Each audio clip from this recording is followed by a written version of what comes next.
Bonjour à toutes et à tous et bienvenue dans la Minute Carpe. Aujourd'hui on est au bord d'un grand lac de barrage et c'est l'endroit idéal pour aborder les pêches à longue distance. La pêche à longue distance c'est quoi? C'est lancer loin lorsque c'est nécessaire et uniquement quand c'est nécessaire, jamais par plaisir, ou c'est déposer des montages à très longue distance. On verra que tout cela est corrélé à une notion extrêmement importante, il s'agit de la précision. On regarde ça en détail tout de suite. Alors le premier élément qui va être déterminant lorsqu'on va vouloir lancer loin du bord, c'est d'avoir du matériel qui soit adapté. Ça va nécessiter également de l'entraînement, hein, parce que c'est pas parce que vous allez acheter la canne la plus puissante et le meilleur moulinet qui existe que vous allez tout de suite atteindre des grandes distances. Il va falloir s'entraîner un petit peu pour maîtriser ce matériel. Pour la longue distance, deux types de cannes possibles, de longueur. Plus une canne est longue, plus elle sera, on va dire, facilitatrice du lancer, plus elle accompagnera notamment la précision et l'axe du lancer. Mais proportionnellement, en fonction de notre taille, de notre poids, de notre corpulence, on ne va pas forcément réussir à exploiter complètement la puissance d'un blanc d'une canne de 13 pieds, en l'occurrence comme celle-ci. Donc ici, c'est le modèle Daiwa Infinity en 3 livres 75 et 13 pieds. Donc c'est une canne qui est extrêmement puissante, qui est totalement taillée pour le lancer et qui est vraiment faite pour ça. Elle est équipée avec un moulinet Whisker, qui est une nouveauté de cette année. C'est un moulinet de grande contenance de fil qui est livré avec 3 bobines. Une bobine de faible contenance, entre guillemets, qui va être celle qu'on va utiliser pour lancer du bord, puisqu'on n'a pas besoin d'avoir plus de 300 mètres de fil lorsque l'on lance du bord.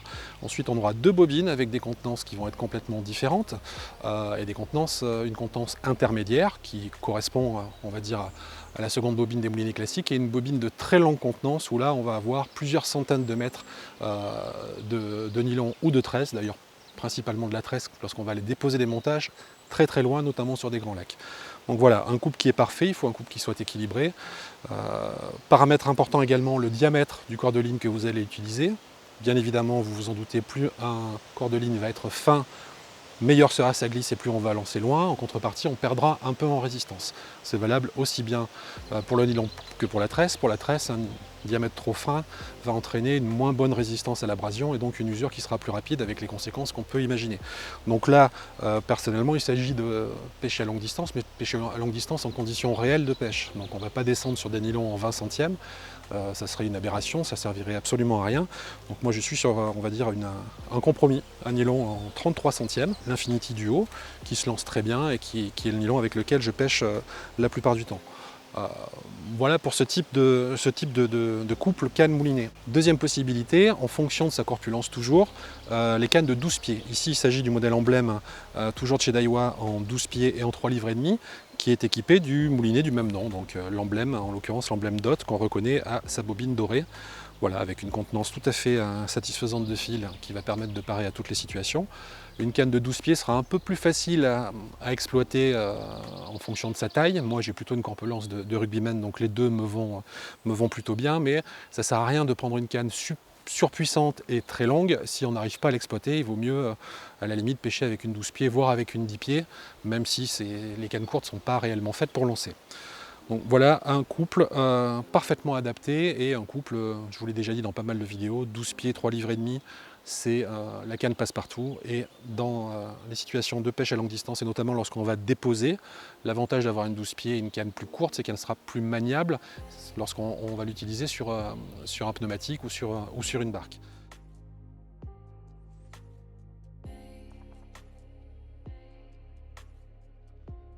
Alors lorsqu'on veut lancer loin et du bord à longue distance, il va y avoir quelques règles à respecter. La première règle, c'est de toujours vérifier que l'emmanchement est parfaitement positionné, notamment si vous avez déjà effectué plusieurs lancers dans la journée.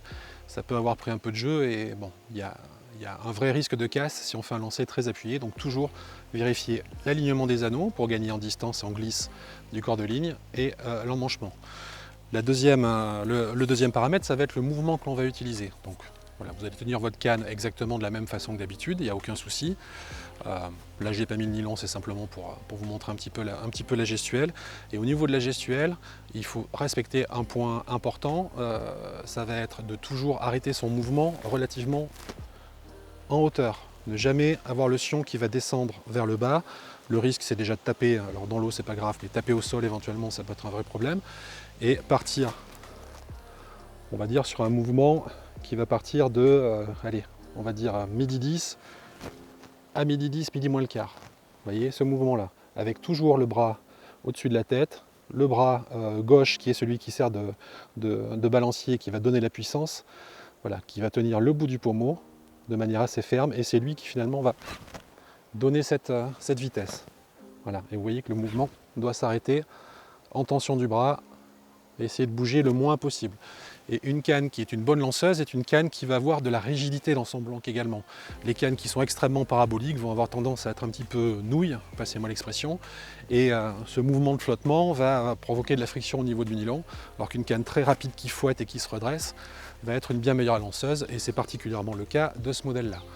Voilà un petit peu pour la théorie. Ensuite, un point extrêmement important, et je vais vous montrer ça en détail ensuite, il s'agit de toujours utiliser une protection au niveau de votre doigt. Pourquoi? Parce que si jamais votre frein n'est pas parfaitement serré, qu'il y a un petit mouvement de glisse au moment du lancer, vous avez un vrai risque de vous entailler très profondément le doigt. Ça peut faire extrêmement mal. Croyez-moi, n'essayez pas, je ne vous le recommande pas du tout. Donc un doigtier de protection. Non, alors il existe plusieurs modèles, hein, soit des modèles qui vont prendre uniquement le doigt, soit des modèles qui se fixent autour du poignet, qui sont extrêmement pratiques. Donc ça, n'en faites pas l'économie, c'est extrêmement important parce que vous risqueriez de le regretter.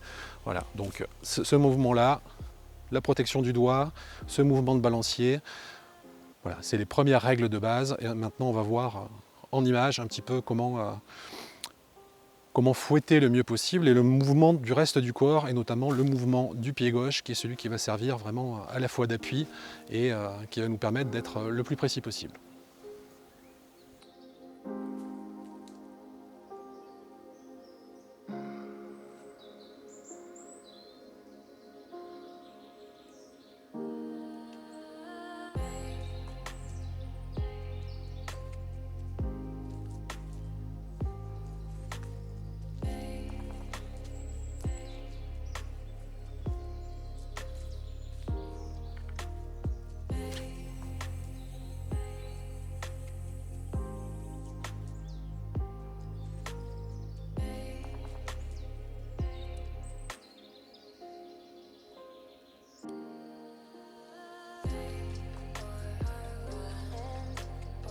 Lorsqu'on va lancer du bord, l'utilisation d'une tête de ligne sera inévitable. Alors, souvent, on nous explique, et c'est vrai, que la tresse est le matériau qui va transmettre le plus de puissance au lancer entre le plomb et la canne, et pouvoir permettre d'exploiter au mieux la canne.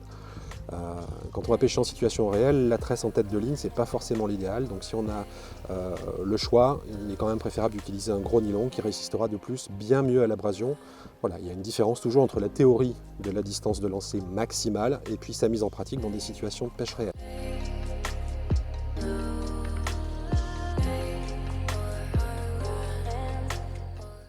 Alors, quand on va déposer nos montages à longue distance pour atteindre des coups qui ne sont pas accessibles de la berge en lançant, on n'a pas du tout les mêmes contraintes, on cherche à être le plus précis possible, à la fois dans le placement de notre montage et dans l'amorçage. Les contraintes sont bien différentes puisqu'on n'a pas nécessité d'avoir des cannes aussi longues, et en l'occurrence, il vaut mieux même avoir des cannes plutôt courtes, comme par exemple un modèle de 10 pieds, ici donc l'Infinity en 10 pieds, qui permet à la fois d'avoir moins d'encombrement dans un Zodiac, comme c'est le cas aujourd'hui, et également lors du combat, d'avoir un bras de levier qui est plus court, et si on combat, comme c'est souvent le cas en lac de barrage, les poissons en bateau, ça sera beaucoup plus simple qu'avec une canne très longue, qui sera assez vite un peu plus encombrante. L'avantage des cannes de 10 pieds, souvent, c'est qu'on a un talon, vous le voyez, qui est plus court, donc qui permet de moins gêner pendant le combat et de se caler mieux dans l'aine. Donc voilà, ce type de canne-là sera nettement plus adapté. En termes de montage, on sera sur les montages classiques, ceux que vous utilisez habituellement iront très bien. En revanche, au niveau du plomb, contrairement au plomb pour lancer, c'est vrai qu'on n'en a pas parlé, mais lorsqu'on lance, on utilise toujours des plombs que l'on appelle des plombs casting, des plombs très aérodynamiques qui vont fendre l'air et permettre avec des montages, comme un montage hélicoptère, d'atteindre des distances très importantes.